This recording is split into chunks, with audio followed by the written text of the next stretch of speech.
Welcome to Always in Escrow with Serena Appel and Colby Burchin. Hello, Colby. Hello, Serena. I'm feeling very fashionable today. I know what you're saying because we are speaking with Jeff Hamilton. Born in Morocco and raised in Paris, he first began his career as a fashion designer after studying mathematics and physics. He first rose to prominence as the first licensee for Guess jeans for men before shifting his focus to designing iconic leather jackets.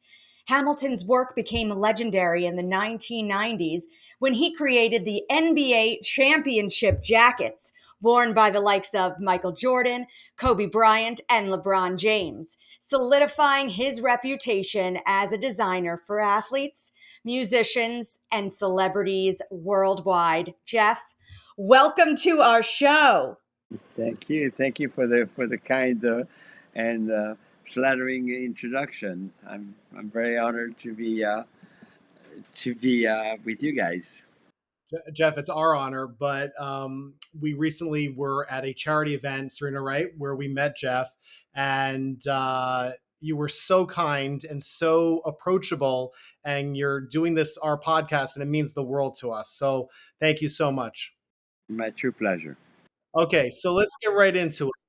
What inspired you to enter the world of fashion? It was truly like an accident. There was always, as a kid, I always had some kind of an artistic feel to it. I mean, I like to draw, I like to paint, but I really was really more of a scholar. For me, it was more important just to be a good student, not only for me, but mostly to make my Jewish mom happy.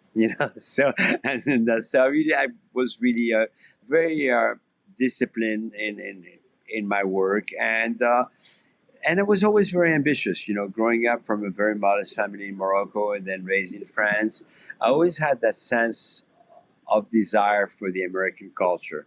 So I always loved the music and the Beatles, and I didn't know much about the sports yet. I knew about UCLA. I knew about Jerry West. I mean, I didn't even know about NBA per se, but I love the sports. I love like the college T-shirts and sweatshirts, and so I I even changed my name to Jeff when I was a kid because I really wanted to have that perception. My original name was Joseph, so I really felt like that was as close as it could be, and made me feel good. So when I was 17 years old, 18 years old, I ended up getting married. And when I was 19 years old, I was very ambitious. I wanted to grow up very quickly. I just really wanted to be in the action. My biggest dream in life was really at that time was still to become a CPA. So that was my ultimate goal, and which I still love numbers, and I love CPAs. So for me, it's just like maybe I don't fit the mold of a CPA, but I have my father and my mom being both accountants. I was always attracted to numbers and to structure and discipline. So those were things that were always something that turned me on. So I basically got married at was 19, had my first kid when I was 20, 21, and I said I just didn't want to be in France. I mean, I just even as a Jewish kid, I really felt like there was so much more dream of the American dream, as we always say it, and I really felt like I wanted to raise my kids in America. So I basically had a tough time coming in because obviously I didn't have any documentation. I mean, I didn't have any immigration papers. I mean, I came completely legally. I came in and I crashed the country, and I decided to stay. And I didn't know what I was going to do. I didn't know what I was going to do for a living. I came in with $6,000, a wife and two kids, and I always knew that I didn't mind working, and I was always a very work doesn't scare me, and that's what happened. So I basically started coming in and spoke a little English, like what I learned in school, and a blessing for me was that I speak and I spoke fluently Spanish, because being born in Morocco, which was a Spanish zone, and French. I spoke French and Spanish, so it really helped me a lot in Southern California to be able to speak Spanish. And I basically start, for lack of a better word, hustling. Buying from one store, selling to another store, making $1 here, making $1 there, and just basically, my main priority was to provide for my family. So things happen all by coincidence. So in the elevator that I was going, my office was, I had a 400 square feet office in one of the buildings in downtown Los Angeles. There was a gentleman that was going up and down the elevator, and he spoke French, so we said hello to each other. And he really had a sense of style, always dressed well, and kind of like, not to flatter myself, but always dressed well. I mean, I was like, with the 80s, and my hair was long, and dressed, I was always tan. So there was the look. So we kind of befriended each other, and the guy basically had a woman's line of blouses, and we started becoming friends. And he told me he wanted to start a jean company, Guess Jeans, and that was George Marciano. So as they took out the company, I mean, he didn't expect it that it was going to be a big company, because originally his brothers had retail stores, and he only wanted to create product to be able to sell through the 2 or 3 retail stores that they had in California. They offered me a job to come and run the men's license, the men's division. I told them, I never have worked for anybody in my life. Even though I come from humble beginnings, I would love to license the name Guess for Men, and let me do what I do. At that point, mind you, I don't know anything about the clothing business. I know how to buy it. I know how to wear it. I don't know that it needs a pattern, that there is sizing, that there's shrinkage, that there is ways to cut the fabrics. I mean, this is like I'm learning as we go along. I started doing it, and I basically went to my closet and start. I like this, I like that. I copied, I just do this. I copied this idea, this look I have. I like this logo. I'm going to change it a little bit. I'm going to put my thing, and I kind of like this. Where the really aha moment happened is when I kind of discovered that, wow, I get so excited. I mean, I'm so happy to be able to do something that I, this is not work for me. I mean, this is fun. I can be creative, and from an idea that I have a vision, then 2 days later, you see the product finish. I mean, I remember like sitting next to the sample maker, like and being with them as a sample was being done, because I wanted to see the progress of how the sample was going to come out. And, and by necessity, I became a designer. That's how the whole thing started. And then within a few months, we started shipping. After 3 or 4 months, 15,000 a month. Then 3-4 months later, we're shipping 100,000 a month. And then fast forward 2 years later, we're shipping $5 million a month.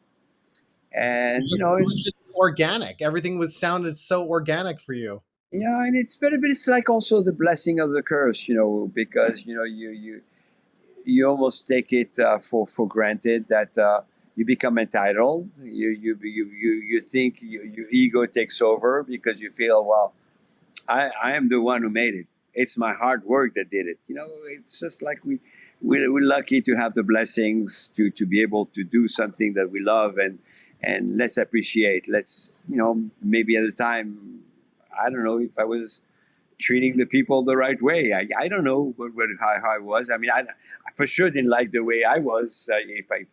In hindsight, and obviously I was the blessing and the curse. Also, the curse being so successful and so young, makes you big head. Create jealousy. The Marcianos start like looking at me. Now look, well, we gave up the license for pretty much nothing, and now the guy is making $5, $6, $7 million a year, and he's buying properties left and right, and he's driving Rolls Royces, and he's this, and he's getting all those write-up, and he's opening restaurants, and he's opening companies. So I thought I was a mogul at the time. I thought that that's easy. It's like the old story that the immigrant comes into the country, and as soon as they get off the boat and he finds that the $100 bill, and he doesn't bend over and collects it, and say, well, why don't you take the $100 bill? No, I'm starting to work tomorrow. So you take it for granted, and you have the entitlement feeling that it's always going to be there. So, but God has a way to, or the universe, I'm a believer, so I'll say God, but to basically push you and give you challenges to make life a real reality. So I've had a lot of ups and downs since then, and luckily enough, I'm happy right now doing the things I love to do. Amazing. It's incredible. I mean, okay, so let's talk about the moment in time in designing the sports jacket and your first big break in that industry. How did that happen? I used to ride Harleys in the 80s. I used to ride Harleys with James Caan and Billy Idol and Poison and Motley Crue. So I mean, I felt I was a rock and roller. I was in the mix with all of them because I was so successful. I mean, and of course I wanted to look good. So I started creating designs just for myself. I didn't even know how to make the jackets and the cutouts. So I kind of create my own techniques, and with scissors I used to cut the lead. Not me myself. I don't know how to sew a button. For the record, I don't know how to sew. I'm not interested in learning how to sew, and I basically would give orders to get things done. And everybody started going crazy. Can you make me a jacket? I want you to do this. I want to make something with my company on it. I want to do that. I want to do that. And I started really getting into the jacket more than anything else. And I said, as a creator, I think it gives me more. A jacket is a great canvas for me to create my art, as well as going back to when I was 18, 19 years old, and I came to America, and the first money I spent, the second day of my trip, I spent pretty much all my allowance that I had for the whole month, and I bought a UCLA jacket. And but I remember putting the UCLA jacket on me. I felt like I was 2 feet taller. And I remember having my Ray-Bans, which is kind of like my trademark look, like people know me when they see me like that, tell them my pictures, So, Yes. and this is the picture. This is a picture that we have. This is me when I was 18 years old. Oh my gosh, right. That's amazing. Wearing the jacket. Yes. So wearing my Oh, jacket, wearing my Ray-Bans, and I started buying properties. And one of the properties I bought, I rented out to Jermaine Jackson, and we hit it off like as friends. And of course, I got to meet Michael in his heydays, and I ended up designing the victory tour for the Jackson 5. So which actually was Jackson 6 at the time, with Randy on top with them. So I ended up doing the jacket for Latoya Jackson when she was on the cover of Playboy. From word of mouth, everything started coming in and became organic that way. And one day somebody came to me and said, I'm friend with the owner of the New York Giants, and I don't know what to give him as a gift. And I thought, maybe could you make me a Giants jacket?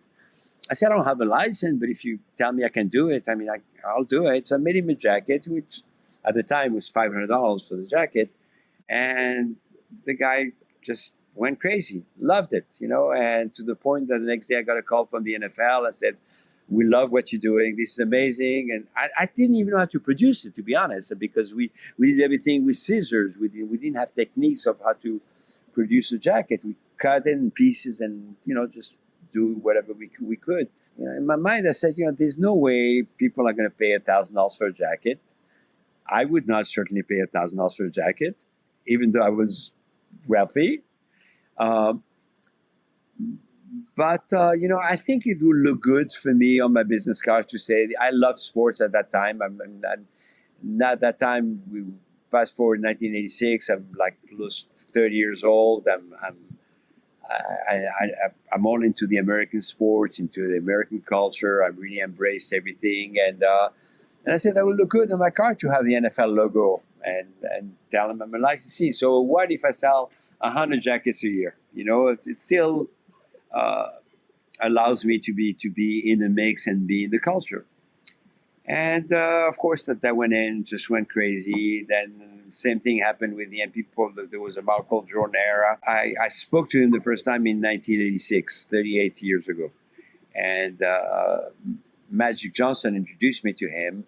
And, you know, so things that people wanted Bulls merchandise. So I started getting the NBA, and everything had been a roller coaster, ups and down, and then, you know, the roller coaster goes up and it goes down. So it's just you know, then I become again successful. Then the partner tried to steal the company, and then they tried to steal my name, and here we go with the lawyers, and there's a divorce, and there's that. So it was like I don't focus on the negativity of it, and I don't, you know, for the anecdote, I'll tell you the story, but I really don't care about what happened in the past.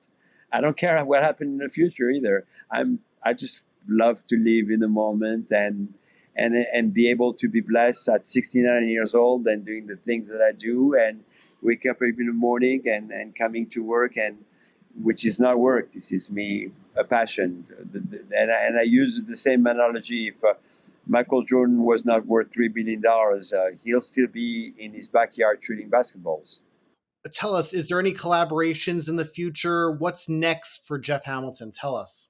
So we're working on a lot of projects. So I probably have over 200 concurrent projects right now working. So there's a lot of traveling. I'm going to Paris for Fashion Week next week, and from then I'm going to Saudi Arabia. Then I'm going to Dubai and Abu Dhabi for the NBA games. So we work with the NBA, with the NFL. We're opening 100 stores in China in the next 18 months.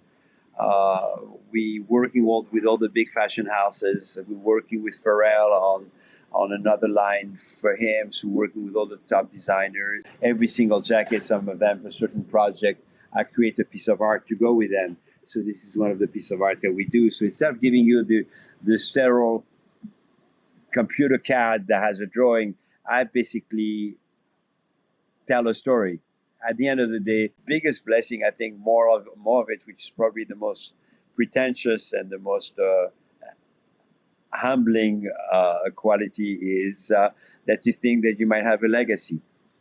Because who am I to think that I have a legacy for the work I've done? But on the other hand, you know, I'm not going to be like my great grandkids won't see the result. Maybe but people will remember me designing that jacket for Kobe Bryant or Michael Jordan, or me designing the 50 greatest or 75 greatest players in the NBA, those Michael Jackson moments, or Madonna or George Michael leather jackets, or Muhammad Ali or Mike Tyson, and so on and so on. And I think through Instagram in the last probably 10 years, I really opened a big voice for me to be able to kind of know who I was, you know, even though we were kind of like a well-kept secret. And I still think to an extent, I don't mind being a well-kept secret, you know, because I want to do things that I want to do.